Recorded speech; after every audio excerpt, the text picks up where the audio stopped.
हरे कृष्णा। सभी वैष्णव भक्तों को सादर प्रणाम है। तो कार्तिक मास समाप्त होने वाला है, 2 दिन बचे हैं। तो आज है वैकुंठ चतुर्दशी। तो वैकुंठ चतुर्दशी के दिन हमें क्या करना चाहिए और इसका क्या महत्व है। यदि हमने कार्तिक मास का पालन नहीं किया है तो कैसे करें कार्तिक मास का पालन, जिससे हमारा व्रत बना रहे। तो वैकुंठ चतुर्दशी के दिन बहुत ही महत्वपूर्ण दिन है। वैकुंठ चतुर्दशी व्रत कार्तिक मास के शुक्ल पक्ष की चतुर्दशी तिथि को किया जाता है। इस दिन भगवान श्री विष्णु और भगवान श्री शिव की पूजा की जाती है। तो चलिए चलते हैं कथा की ओर और बताते हैं कि कैसे पूजा करनी है और इसका क्या लाभ है। इन सभी पूजा करने से पापों का नाश होता है, मरणोपरांत वैकुंठ धाम की प्राप्ति होती है। तो इस वर्ष वैकुंठ चतुर्दशी तिथि है 4 तारीख, यानी कि आज दिन है मंगलवार। पौराणिक कथा के अनुसार भगवान विष्णु ने कार्तिक मास की चतुर्दशी के दिन काशी के मणिकर्णिका घाट पर स्नान किया और भगवान शिव को 1000 कमल के साथ पुष्प अर्पित करने का संकल्प किया। फिर भगवान विष्णु ने भगवान शिव का अभिषेक करके पूजन आरंभ किया। भगवान विष्णु की परीक्षा लेने के लिए 1000 कमल में से एक कमल का फूल अदृश्य कर दिया। एक के बाद एक करके जब भगवान विष्णु ने सभी कमल के पुष्प शिव जी पर चढ़ाए तो उन्हें एक पुष्प कम मिला। अपना संकल्प अधूरा रहता देख भगवान विष्णु को विचार आया कि मुझे कमल नयन के नाम से पुकारा जाता है, अर्थात मेरे नयन कमल के समान हैं। यही विचार करके उन्होंने अपना एक नेत्र भगवान शिव को चढ़ा दिया। भगवान विष्णु की भक्ति देखकर भगवान शिव अति प्रसन्न हुए और तभी भगवान शिव ने प्रकट होकर विष्णु जी को सुदर्शन चक्र भेंट किया और कहा, आपके समान कोई दूसरा नहीं हो सकता, आप मुझे अति प्रिय हैं। आज के दिन से जो भी कोई आपकी और मेरी पूजा करेगा उसके सभी पापों का नाश हो जाएगा। एक धार्मिक कथा के अनुसार नारद जी धरती के लोगों को दुख और संताप को देखकर बहुत दुखी हुए और धरतीवासियों के दुखों के निवारण के लिए विष्णु भगवान के पास गए। नारद जी को देखकर भगवान ने उन्हें आदर से पूछा, हे देव ऋषि, आज आपका यहाँ आना कैसे हुआ। तब नारद जी ने कहा, प्रभु आप तो अंतर्यामी हो, आप अपने इस भक्त के मन का हाल भी जानते हो। धरती पर रहने वाले प्राणी अलग अलग योनियों में जन्म लेकर नाना प्रकार के दुख झेल रहे हैं। उनको उन दुखों से मुक्त करने और मोक्ष की प्राप्ति के लिए आसान सा उपाय बताइए। तब भगवान विष्णु ने नारद जी से कहा, हे नारद, तुमने पृथ्वी पर रहने वाले प्राणियों के हित के लिए बहुत अच्छा प्रश्न किया है। जो भी मनुष्य कोई कार्तिक मास की शुक्ल पक्ष की चतुर्दशी के दिन पूर्ण श्रद्धा और भक्ति के साथ मेरा व्रत एवं पूजन करेगा, उसके सभी कष्टों का निवारण हो जाएगा और मरणोपरांत सीधे वैकुंठ धाम को प्राप्त करेगा। साथ ही कार्तिक मास की शुक्ल पक्ष की चतुर्दशी के दिन जो भी कोई मृत्यु को प्राप्त होगा उसे भी वैकुंठ की प्राप्ति होगी।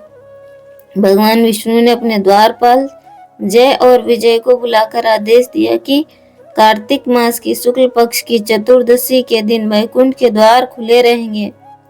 इस दिन प्राण त्यागने वाले को भी वैकुंठ प्राप्त होगा। तभी से कार्तिक मास की शुक्ल पक्ष की चतुर्दशी को वैकुंठ चतुर्दशी के नाम से जाना जाने लगा। प्राचीन समय में एक गांव में एक ब्राह्मण रहता था। उसका नाम धनेश्वर था। जन्म से तो वह ब्राह्मण था, किंतु कर्म के बहुत ही पापी था। उसके जीवन में अनेक पाप कर्म किए थे।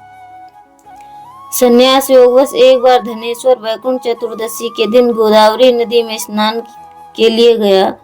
वहां बहुत से भक्त भगवान विष्णु की पूजा अर्चना कर रहे थे।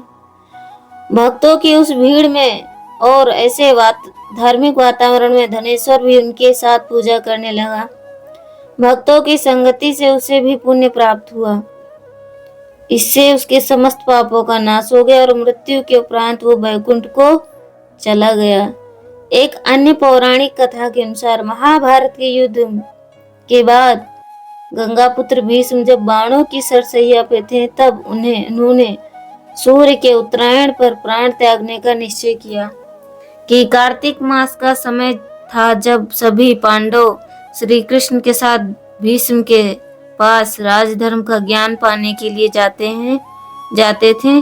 तो भीष्म ने उन्हें राज धर्म, नीति, अर्थशास्त्र, मोक्ष आदि सभी विषयों पर उपदेश दिए।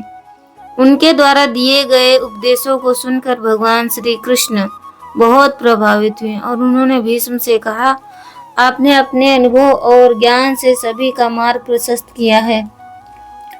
आपके जैसा धर्मात्मा और ज्ञानी अब कदाचित ही इस धरती पर पुनः जन्म लेगा। कार्तिक मास की एकादशी से लेकर कार्तिक मास की पूर्णिमा तक 5 दिनों को मैं आपकी स्मृति में भीष्म पंचक का नाम देता हूँ। जो भी भीष्म पंचक का व्रत करेगा उसके सभी पाप नष्ट हो जाएंगे और वो संसार के समस्त सुखों का उपभोग करके मरणोपरांत मोक्ष को प्राप्त होगा। तो हमें वैकुंठ चतुर्दशी का पालन करना चाहिए और भगवान की सेवा करनी चाहिए। भगवान विष्णु और शिव जी की पूजा करनी चाहिए और उनसे लाभ लेना चाहिए। तो हमें हर एक व्रत का पालन करना चाहिए। जैसे भीष्म पंचक हो गया, तो भीष्म पंचक से अगर हमने कार्तिक मास का पालन नहीं किया है तो ये व्रत रख के हम पालन कर सकते हैं और भगवान का धन्यवाद कर सकते हैं। तो भीष्म पंचक का व्रत एकादशी से लेकर पूर्णिमा तक होता है।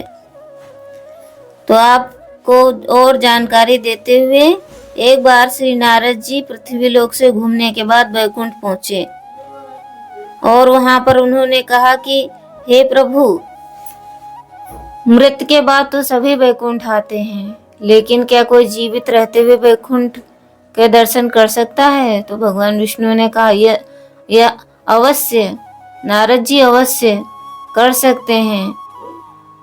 कार्तिक शुक्ल पक्ष में आने वाली वैकुंठ चतुर्दशी को जो भी भक्त शिव जी और विष्णु जी की एक साथ पूजन करेंगे उनको वैकुंठ की प्राप्ति होगी।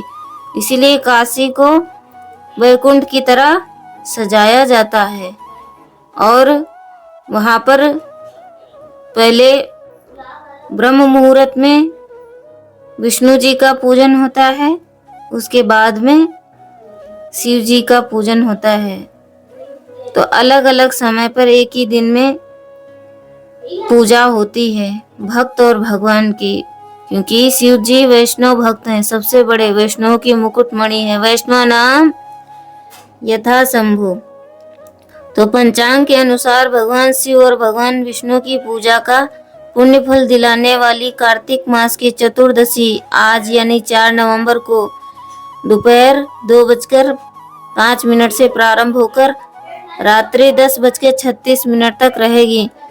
ऐसे में यह पर्व आज के दिन ही मनाना उचित रहेगा। आज वैकुंठ चतुर्दशी की पूजा का सबसे उत्तम मुहूर्त, जिसे निशिता काल कहते हैं, आज रात्रि को 11:39 से लेकर 5 नवंबर 2025 पूर्वाह्न बजे तक रहेगा। इस तरह से हरिद्वार की विशेष पूजा के लिए साधकों को कुल 52 मिनट ही मिलेंगे। तो वैकुंठ चतुर्दशी पर कैसे करें पूजा? वैकुंठ चतुर्दशी पर स्नान ध्यान करने के बाद साधक को अपने घर के ईशान कोण या फिर कहें अपने पूजा घर में एक पीले रंग का कपड़ा का आसन बिछाकर उस पर श्री हरि और विष्णु दोनों की तस्वीर अथवा मूर्ति रखना चाहिए। इसके बाद रोली, चंदन, केसर आदि से तिलक करने के बाद शुद्ध घी का दिया जलाना चाहिए। फिर भगवान विष्णु के कमल के पुष्प और भगवान शिव को बेलपत्र अर्पित करना चाहिए। वैकुंठ चतुर्दशी के दिन भगवान शिव को प्रसन्न करने के लिए शिव महिमा स्रोत पाठ का और भगवान विष्णु के लिए विष्णु सहस्त्र नाम का पाठ करना चाहिए। यदि आप यह ना कर पाए तो ओम नमो भगवते वासुदेवाय या ओम नमो नारायण, ओम नमः शिवाय का मंत्र जाप कर सकते हैं।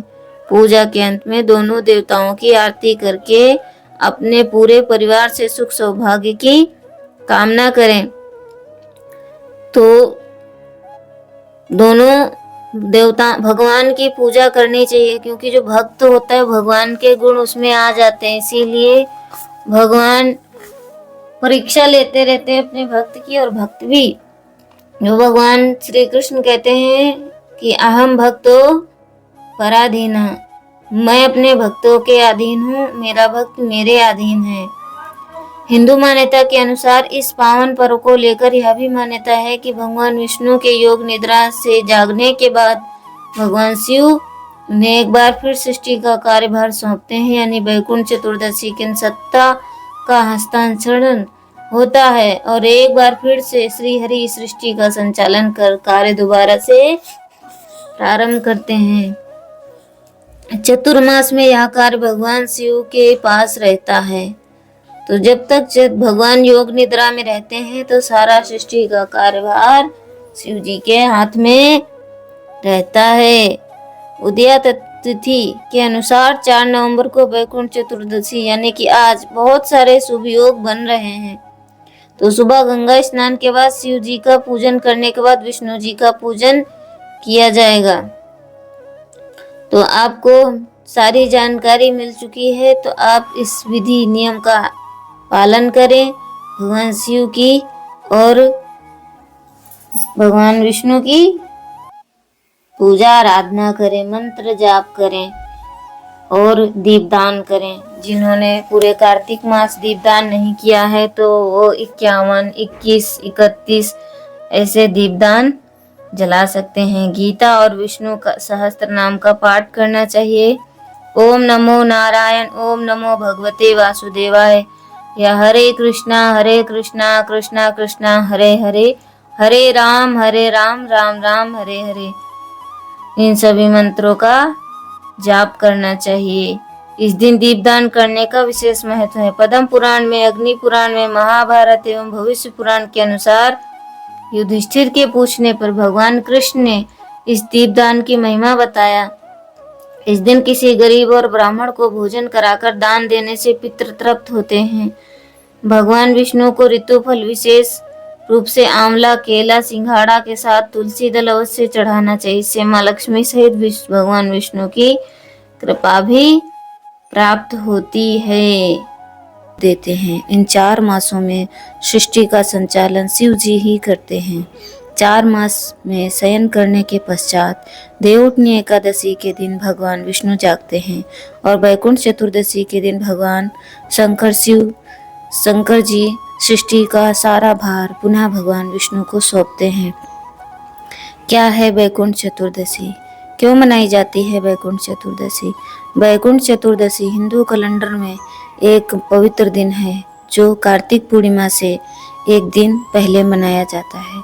कार्तिक माह के दौरान शुक्ल पक्ष की चतुर्दशी को भगवान विष्णु के साथ ही भगवान शिव के भक्तों के लिए भी पवित्र माना जाता है, क्योंकि इस तिथि पर शिव जी और विष्णु जी का पूजा एक ही दिन होती है और अन्यथा ऐसा बहुत कम होता है कि एक ही दिन भगवान शिव और भगवान विष्णु की एक साथ पूजा अर्चना की जाए। कैसे मनाई जाती है वैकुंठ चतुर्दशी?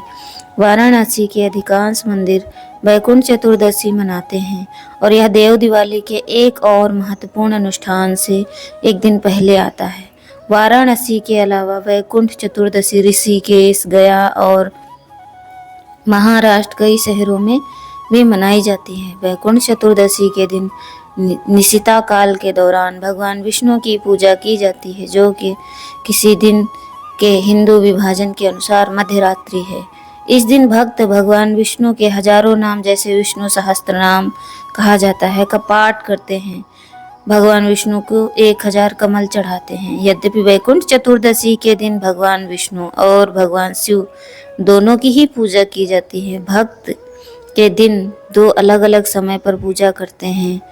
भगवान विष्णु के भक्त निशिता काल में प्राथमिकता देते हैं जो मध्य रात्रि का समय है, जबकि भगवान शिव के भक्त अरुणोदय की प्राथमिकता देते हैं जो पूजा के लिए भोर का समय है।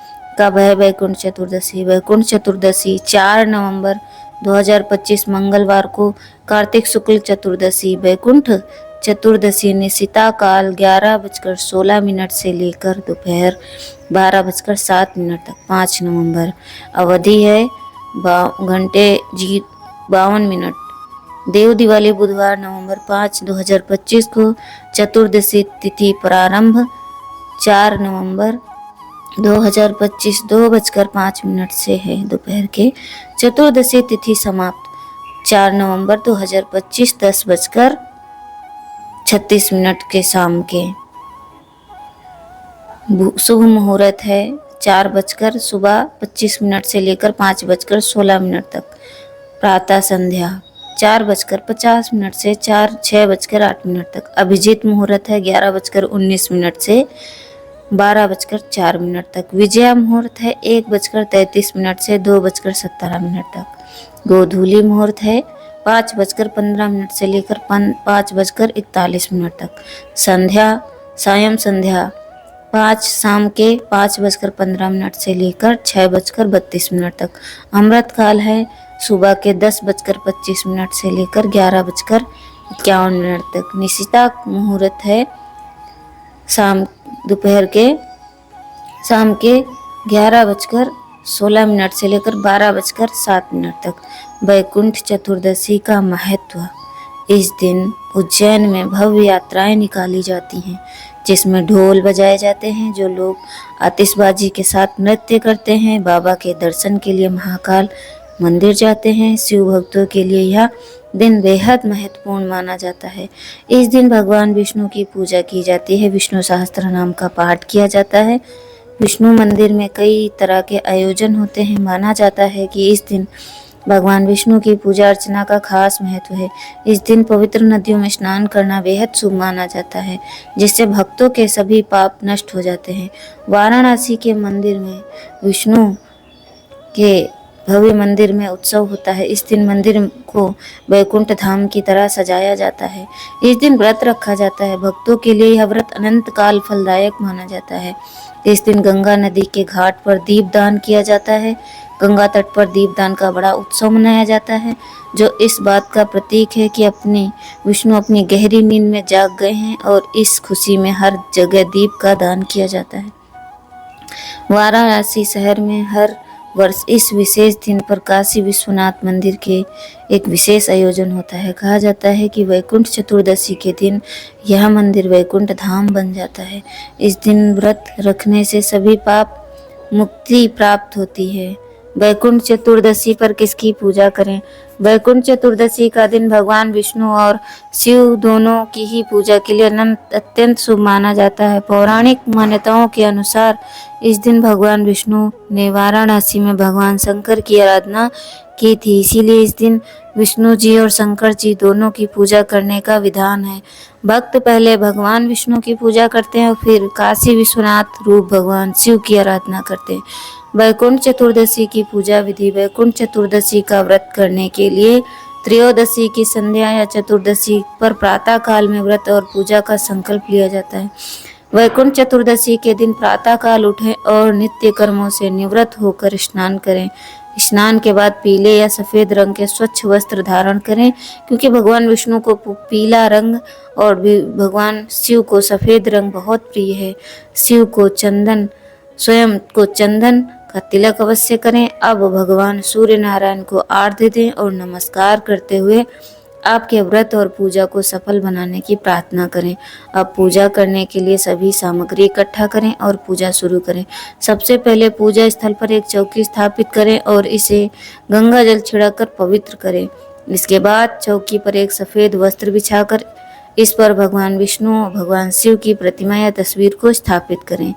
चंदन का इत्र, गाय का दूध, मिश्री एवं दही से भगवान का अभिषेक करें। इसके बाद गंगा जल से स्नान करवाने के बाद श्री हरि और भोलेनाथ को रोली चंदन का तिलक करें।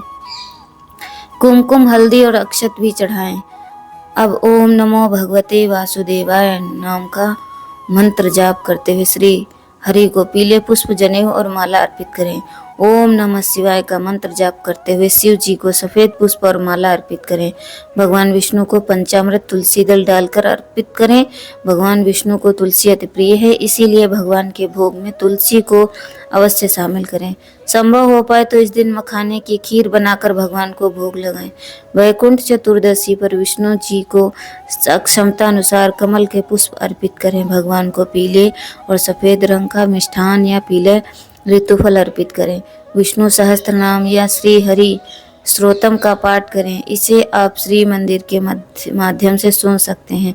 अंत में विष्णु भगवान और भगवान शिव की आरती करें। अब सभी लोगों ने भगवान को चढ़ाया गया भोग प्रसाद के रूप में वितरित करें। वैकुंठ चतुर्दशी की पौराणिक मान्यताएं। पौराणिक मान्यताओं की माने तो एक बार नारद ऋषि ने स्वयं श्रीहरि से पूछा, साधु संतों को तो आपका ध्यान करते हैं, मृत्यु के बाद वैकुंठ की प्राप्ति होती है, लेकिन सामान्य मनुष्य को यदि मरणोपरांत मोक्ष चाहिए तो वो क्या करे? तब भगवान विष्णु ने उन्हें वैकुंठ चतुर्दशी की महिमा को कहकर सुनाया। इस तिथि पर भगवान विष्णु के साथ भगवान शिव की आराधना करने से भक्तों की हर मनोकामना पूरी होती है। इसीलिए इसे विशेष पर्व पर तीर्थ यात्रा करने और शिव मंदिर, विष्णु मंदिर में जाने से व्यक्ति को परम पुण्य की प्राप्ति होती है। इस क्रम से में श्रीनगर स्थित कमलेश्वर मंदिर पौराणिक मंदिरों में से एक है। इसकी धार्मिक महत्ता है। एक किंवदंती के अनुसार यह स्थान एक समय में देवताओं की नगरी माना जाता था।